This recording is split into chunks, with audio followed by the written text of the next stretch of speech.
इस्तेमाल किया, tear gas छोड़ा, आंसू गैस के गोले छोड़े। आप इस ढंग से व्यवहार कर रहे थे, आंसू गैस के गोले छोड़े, फिर क्या हुआ?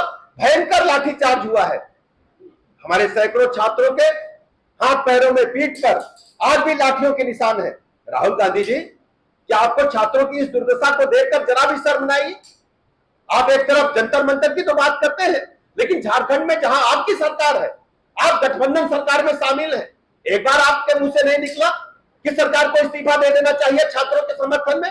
और झारखंड के अंदर छात्रों के हितों के साथ हेराफेरी नहीं, पूरी लूट हुई है। एक एक परिवार के दर्जनों लोगों को सरकारी सेवाओं में उच्च पदों पर लिया गया है और पूरा देश जानना चाहता है राहुल गांधी जी कि आप झारखंड में छात्रों के साथ किस ढंग से व्यवहार कर रहे हैं और आपका स्टैंडर्ड है क्या? एक तरफ तो आप चाहते हैं कि जंतर मंतर पर छात्रों के साथ जाकर के धरना भी देंगे और झारखंड जाना नहीं चाहते, रांची जाना नहीं चाहते। ये डबल स्टैंड क्यों आपका है? आपकी दोनों राजनीति देश की जनता अच्छी तरह समझ चुकी है। राहुल गांधी जी, गृह मंत्री जी हर सवाल का जवाब देने आ रहे हैं। भागना मत, चर्चा से डरना मत राहुल गांधी जी। राहुल गांधी जी, आपकी सरकार है झारखंड मुक्ति मोर्चा के साथ, आप क्यों नहीं सरकार को इस्तीफा दे देते? क्यों नहीं कहते झारखंड मुक्ति मोर्चा की सरकार इस्तीफा दे, छात्रों के साथ खड़ी हो? क्योंकि आपको मतलब केवल सत्ता की भूख से है, छात्रों युवाओं से आपका कोई लेना देना नहीं है। और ये सब जो यहाँ की सरकार अत्याचार अनाचार कर रही है, मैं कहना चाहता हूं सब राहुल गांधी जी के इशारे पर हो रहा है। वो जिस ढंग से काम कर रहे हैं, युवाओं और छात्रों को पूरी तरह से नेस्तनाबूद करना चाहते हैं, जबकि दूसरी तरफ आदरणीय प्रधानमंत्री नरेंद्र मोदी जी ने छात्रों की मन की आवाज को पहचाना और सीधे उनके समर्थन में नीट के लिए कड़ा कानून बनाया और संबंधित सभी लोगों को, शिक्षा मंत्री जी को भी इस्तीफा देना पड़ा। आदरणीय प्रधानमंत्री जी हमारे युवाओं के साथ, देश के नौजवानों के साथ, छात्रों के साथ खड़े हैं। आज भारतीय जनता पार्टी भारी मन और गहरे आक्रोश के साथ आपके सामने उपस्थित हुई है। झारखंड की राजधानी रांची में सड़कों पर जो कुछ हुआ है, उसने पूरे देश के लोकतांत्रिक ढांचे को और मानवता को शर्मसार करने का काम किया है। अपने अधिकारों और रोजगार की मांग को लेकर शांतिपूर्ण प्रदर्शन कर रहे हैं। मैं तो मतलब अभिनंदन करना चाहूंगा अपने झारखंड के छात्रों को।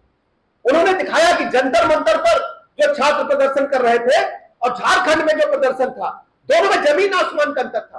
कोई गाली गलौज नहीं, शांतिपूर्वक। और जिस ढंग से उन्होंने काम किया है, अद्भुत। मैं कह सकता हूं सच्चे में महात्मा गांधी जी ने जो आंदोलन अहिंसा का रास्ता अपनाया था, हमारे झारखंड के छात्रों ने, युवाओं ने वो सब करके दिखाया है कि शांतिपूर्ण ढंग से भी लड़ाई लड़ करके सरकार के छक्के छुड़ाए जा सकते हैं। लेकिन राहुल गांधी जी के मुंह से उफ नहीं निकलना है। एक बार एक शब्द नहीं बोलना चाहते कि झारखंड में अत्याचार अनाचार होगा तो कांग्रेस पार्टी की सरकार इस्तीफा दे देगी। एक लाइन नहीं बोले हैं। इस समय जो कुछ भी हो रहा है वो सब राहुल गांधी जी के इशारे पर हो रहा है। और सबसे बड़ी बात है, जो कांग्रेस जेएमएम सरकार है वो लगातार छात्रों पर अत्याचार कर रही है।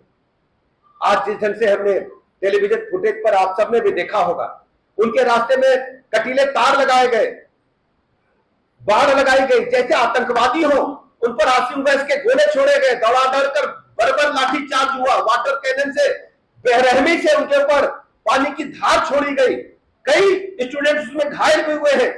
और सबसे बड़ी बात यह है कि छात्रों के हित का दम भरने वाले राहुल गांधी जी के मुंह से एक शब्द नहीं निकल रहा है। उनको छात्रों की चीख सुनाई नहीं पड़ रही है। कांग्रेस का, खासकर राहुल गांधी जी का उद्देश्य केवल राजनीति करना है, राजनीति की रोटियां सेकना है और अपने लिए वोटों की फसल तैयार करना है। राहुल गांधी जी, आपका मंसूबा कभी पूरा नहीं होने वाला है।